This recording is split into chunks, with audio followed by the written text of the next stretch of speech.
Saya adalah seorang manusia yang mempunyai hobi berbicara.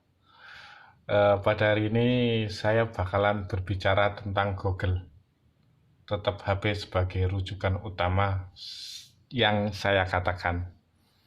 Materi pada hari ini adalah membedakan otak kanan dan otak kiri.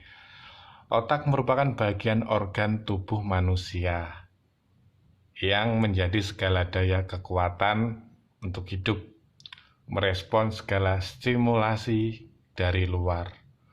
Otak manusia terdiri dari dua bagian, sebelah kiri dan sebelah kanan. Masing-masing bagian otak manusia memiliki tanggung jawab dalam proses berpikir, mempunyai spesifikasi kemampuan-kemampuan tertentu. Meski tetap ada persilangan kemampuan antar kedua belahan otak.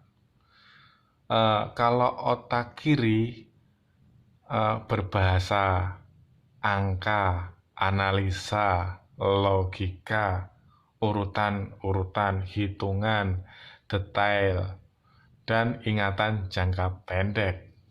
Tetapi kalau otak kanan fungsinya adalah kreativitas, konseptual, seni, musik, dimensi, emosi, imajinasi, dan melamun, termasuk ingatan jangka panjang.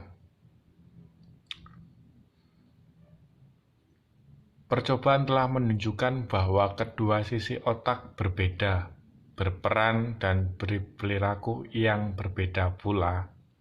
Otak kiri mengontrol bagian tubuh kiri,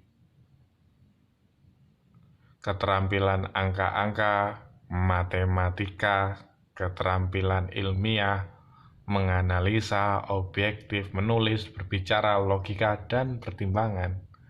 Kalaupun otak kanan mengontrol tubuh bagian kanan, bisa bentuk 3 dimensi, musik, seni, penghayatan, penyatuan, subjektivitas, imajinasi, intuisi, dan emosi. Menurut teori, otak kanan bertanggung jawab secara acak, intuisi, holistik, penyatuan, pemikiran subjektif, sementara otak kiri berperan untuk berpikir logika, berpikir rasional, berpikir analitis, objektif. Kebanyakan individu memiliki presensi berbeda-beda menggunakan salah satu gaya pikir ini.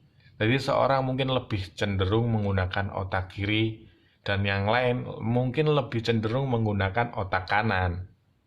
Didasarkan pada bagaimana mereka menggunakan otak kanan dan kiri untuk memecahkan suatu masalah. Menggunakan otak kanan, orang yang lebih mendominasi menggunakan otak kanan cenderung melakukan kreativitas untuk memecahkan suatu masalah.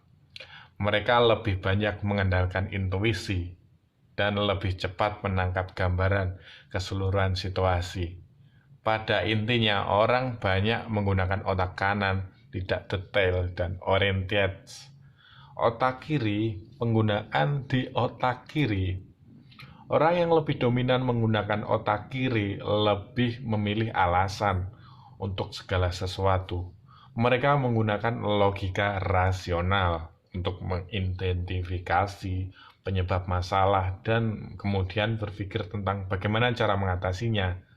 Pada intinya, orang yang berpikir menggunakan otak kiri adalah detail oriented. Identifikasi. Perbedaan antara fungsi otak kanan dan kiri pertama kali dibuat sebagai upaya awal mengidentifikasi penyebab masalah berbicara. Hasil otopsi dari pasien yang mengalami gangguan berbicara yang parah menunjukkan bahwa ada tumor besar di sisi otak kiri, Tumor ini menyebabkan pasien kehilangan kemampuan berpikir secara logis. Kemampuan tetap memiliki kemampuan berbicara. Penelitian lebih lanjut mengungkapkan kolerasi yang mendalam antara daerah aktivitas otak dan sejenis tugas spesifik. Daerah penelitian cukup jelas berkembang karena melakukan langkah rehabilitasi. Pengobatan cedera otak lebih penting. Dan saya akan berbicara ini menggunakan otak seimbang. Kebanyakan individu memiliki preferensi yang berbeda untuk satu gaya berpikir ini.